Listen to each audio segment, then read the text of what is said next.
Meghatászni Kovács Mónika vagyok, a Vision and Eye Research Institute-nál dolgozom Cambridge-ben, az Egyesült Királyságban. A célunk, hogy javítsuk a szem egészségével kapcsolatos tudatosságot, és csökkentsük a vakság kockázatát. A cukorbetegség a test sok részét érintheti, beleértve a szemet is. Következő videóban különböző témákat fogunk érinteni, mint például mi is az a cukorbetegség, a kockázati tényezőit, hogyan kapcsolódik a magas vérnyomás és a koleszterin a cukorbetegséghez, hogyan kezelhetjük önállóan ezt a betegségünket, miért fontos a cukorbeteg szemszűrés, és hogyan előzhetjük meg a cukorbetegséget. Szeretnénk ösztönözni a párbeszédet ebben a témában, szóval kérjük, jelezzétek, ha bármilyen kérdésetek van. Köszönjük!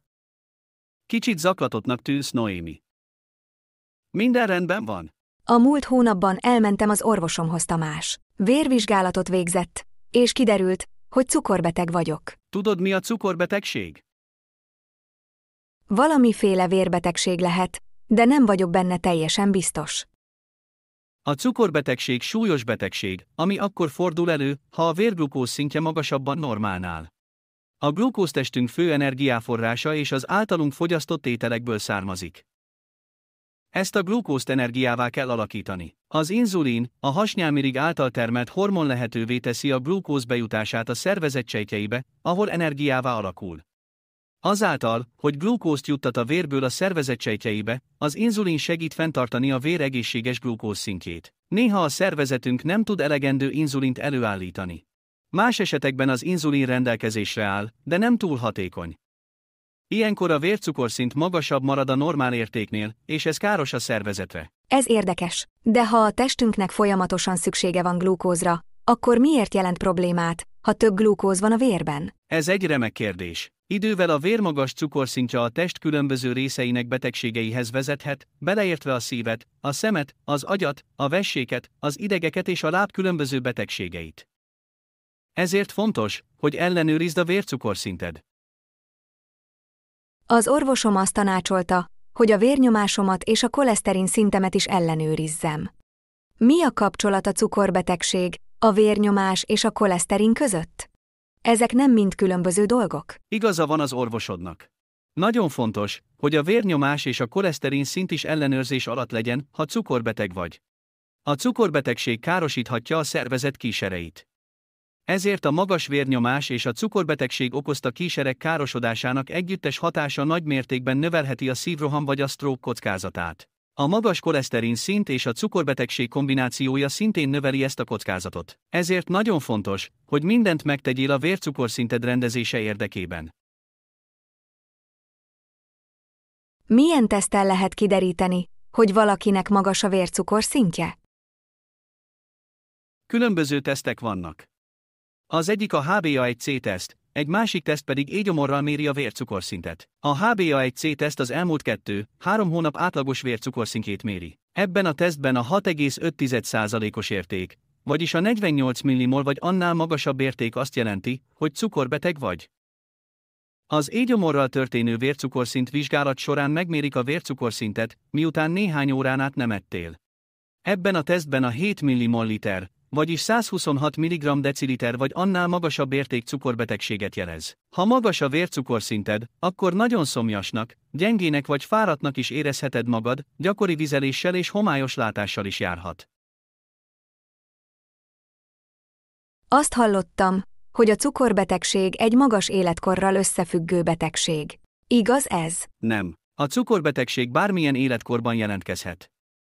Az 1-es típusú cukorbetegség leginkább a gyermekeket érinti. Az 1-es típusú cukorbetegségben a szervezet nem tud elegendő inzulint előállítani a szükségleteihez.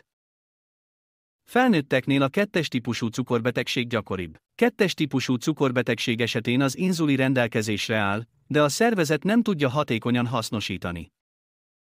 A cukorbetegség körülbelül 10%-a 1-es típusú, a többi pedig többnyire 2-es típusú. Vannak más típusú cukorbetegségek is? Igen. A cukorbetegség másik típusa, amely általánosan ismert, a terhesség alatt is előfordulhat. Ez a fajta cukorbetegség azonban általában elmúlik szülés után. A múlt hónapban voltam az orvosnál, és a vizsgálatok után megkezdtük a kezelést. Ez most kontrollálja a cukorbetegségemet, és nem kell más tennem. Így van. Az orvosnál tett látogatás és a kezelés fontos, de elengedhetetlen, hogy az életmód részévé váljon a cukorbetegség kezelése, és ne csak az orvosodra bízd. Valójában a cukorbetegség megfelelő ellenőrzése rajtad és orvosodon is múlik. Sokat tehetsz annak érdekében, hogy a cukorbetegséget kordában legyen tartva. A kezelő orvos vagy a gondozást végző egészségügyi szakember által előírt gyógyszerszedése mellett ügyelj arra is, hogy ne hagyd ki egyetlen orvosi vagy kórházi időpontot sem. És ne változtasd meg a gyógyszerszedését, ha csak az orvos nem tanácsolja. A megfelelő ételek fogyasztása és a rendszeres testmozgás szintén nagyon fontos. Köszönöm. Van még valami, ami tudnom kell a cukorbetegségem kezeléséről?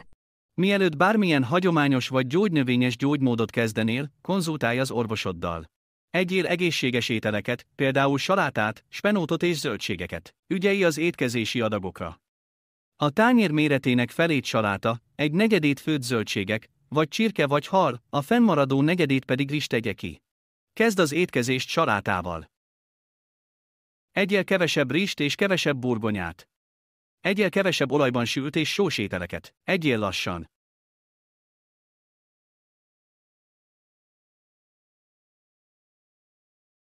Egyél kevesebb vörös húst és vajat.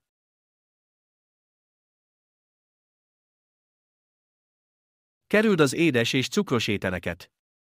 Ha valaki próbál rábeszélni, hogy ilyen ételeket egyél, udvariasan visszautasíthatod. Legyél különösen óvatos az ünnepek idején.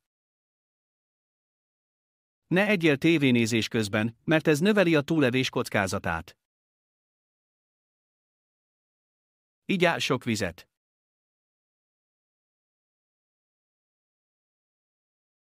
Ne dohányozz.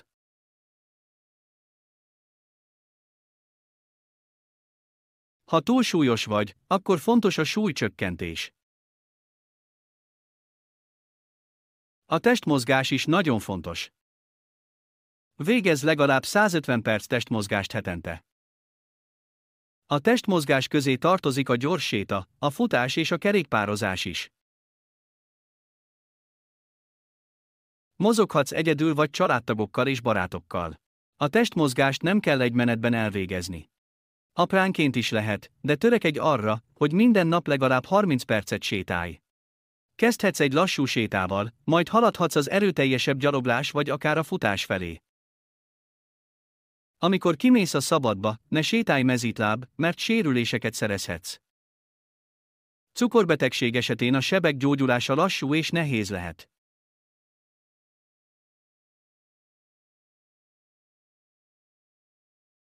Ha hosszú időt töltesz irodai munkával, akkor sétálj gyakran, állj fel és csinálj teát vagy kávét. Rendszeresen meg kell szakítani az ürést és fel kell állni. A jóga, az imádkozás és a meditáció segíthet a stresszint csökkentésében. Ha magas a stresszszinted, a cukorbetegség súlyosbodhat. Beszélj a cukorbetegségedről családtagjaiddal, hogy jobban támogathassanak. Csatlakozhatsz cukorbetegeket támogató csoportokhoz, ha vannak a közeledben. Ezekben a csoportokban tanulhatsz a csoporttársak történeteiből, megtudhatod, hogy ők hogyan kezelték sikeresen cukorbetegségüket. Köszönöm. El tudnád magyarázni, hogy miért fontos az egészséges táplálkozás és a testmozgás a cukorbetegség okozta vakság megelőzésében? Az egészséges táplálkozás és a rendszeres és megfelelő testmozgás egyaránt segít a vércukorszint ellenőrzésében. Ez csökkenti a szemünk hátsó részén lévő erek károsodásának esélyét, és így megakadályozza a vakságot. Egyébként beutalt a kórház vagy az orvos diabéteses szemvizsgálatra. Miért lenne szükségem diabéteses szemvizsgálatra? Tisztán látok. Igen, még akkor is, ha teljesen tisztán látsz, fontos, hogy részt vegyél a diabéteses retina vizsgálaton. A diabéteses retina szűrés során az orvos fényképet készít a szemed hátsó részéről, és megvizsgálja, hogy a cukorbetegség nem-e okozott szemkárosodást. Ó, a múlt héten voltam szemvizsgálaton és kaptam szemüveget. Akkor miért kell újra mennem? Ez feltétlenül szükséges, mert a szemüveg dioptriájának ellenőrzésére szolgáló teszt eltér ettől a vizsgálattól, amely a szem hátsó részének fényképezését is magába foglalja. 60-90%-kal csökkenti a vakság kockázatát az orvos vagy a gondozást végző egészségügyi szakember által javasolt rendszeres retinaszűrés. A cukorbetegség okozta vakság esélye még nagyobb bizonyos etnikai csoportokban, beleértve a dél-ázsiaiakat és a feketéket, valamint akik rossz társadalmi-gazdasági státuszban vannak, elhízással, magas vérnyomással, magas koleszterinszinttel élnek és dohányoznak. Van valami, amit nem egészen értek. A cukorbetegségnek a vércukorhoz van köze, a cukorbetegség a véremben van. A cukorbetegség nem a szememben van. Akkor miért fontos ez a retina szűrés? Igen, a cukorbetegség nem szembetegség. A szem hátsó részén azonban kiserek találhatók, amelyek a tisztánlátást biztosítják. A cukorbetegség magas vércukorszintje hatással lehet ezekre a kiserekre és vérzést okozhat. Ez a vérzés további károsodáshoz vezet és végül vakságot okoz, ha nem kezelik időben. Rendben, akkor részt fogok venni a retina vizsgálaton. A szemüveget is ott fogom megkapni? Nem. A diabéteses szemvizsgálatok során nem adnak szemüveget. Milyen gyakran kell elvégeztetnem ezt a retina szűrő vizsgálatot? Édesanyámat például utoljára 7 évvel ezelőtt tesztelték. Az nagyon régen volt. Még akkor is, ha tisztán lát, évente egyszer részt kell vennie egy retinaszűrő vizsgálaton, illetve amit az orvos tanácsol. Hogyan lehet megelőzni a cukorbetegség okozta vakságot? Ha bármilyen problémát észlelsz, orvoshoz kell fordulni. Ne hagyd ki a rendszeres cukorbetegség ellenőrzéseket, illetve a szemvizsgálati időpontokat. Próbálj ügyelni arra, hogy vércukorszinted jól kontrollált legyen megfelelő étrenddel, testmozgással és elegendő alvással. Ne hagyd ki az orvosi, illetve kórházi ellenőrzéseket. Ezek a vizsgálatok segítenek abban, hogy a vérnyomás és a koleszterin szint is megfelelő legyen. Nagyon köszönöm, hogy megosztottad ezt velem. Mindent meg fogok tenni, és évente legalább egyszer elmegyek cukorbeteg szemszűrésre. Egészségünk a mi felelősségünk, és vigyáznunk kell magunkra.